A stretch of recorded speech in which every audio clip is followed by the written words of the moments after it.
Bismillahirrahmanirrahim. Assalamualaikum warahmatullahi wabarakatuh. Berjumpa lagi kita dan channel saya. Hari ini hari Selasa 7 hari bulan April 2020. Bersemennya hari ini 7 April ni. Tak ingat baru Selasa. Kemarin bersemennya 5 bulan. Sebelum pada seperti biasa video daily report lah. Sekarang ni dah pukul 5.38 petang, jadi biasa video daily report. Nak buat penjelasan lah sikit. 5 April baru ni bukan birthday Luffy, bukan.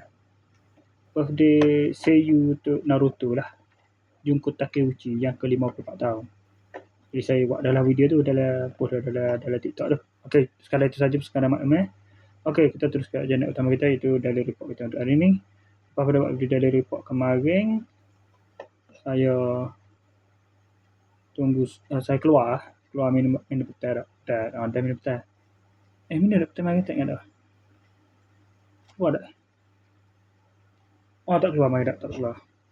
Tunggu semaya maghrib, tunggu maghrib, semaya maghrib. Lepas tu tunggu semaya asar. Lepas tu semaya asar, tunggu semaya maghrib. Lepas tu tunggu semaya isyak. Lepas semaya isyak tu baru saya keluar pergi ke kedai Fikri biasa dari pukul 9.30 tu lebih kurang. Pergi ke kedai Fikri biasa, minum seperti biasa. Lepas tu balik pada pukul malam awal sikit balik 10.40 10.36 gitu malam.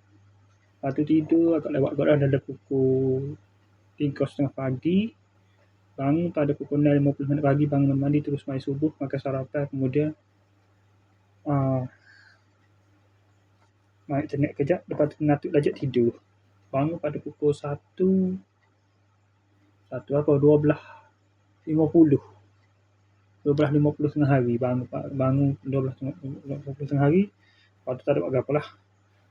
Edit video hari ni. Lepas tu semaya duhur pada pukul 3.30 tadi. Lepas tu semaya asar dah pukul 5.20 saat ni. Semaya asar. Lepas tu 5.38 ni terus. Dah kejap. Lepas maya duhur tadi dah pukul 3 suku maya duhur, 3 suku bukan 3.30. 3.30 tu saya keluar pergi ke Pasaka. Pergi Pasaka, kedai Pasaka tu. Lepas tu pergi jual besi buruk. Lepas tu singgah kedai tu beli air. Lepas tu balik ke sini.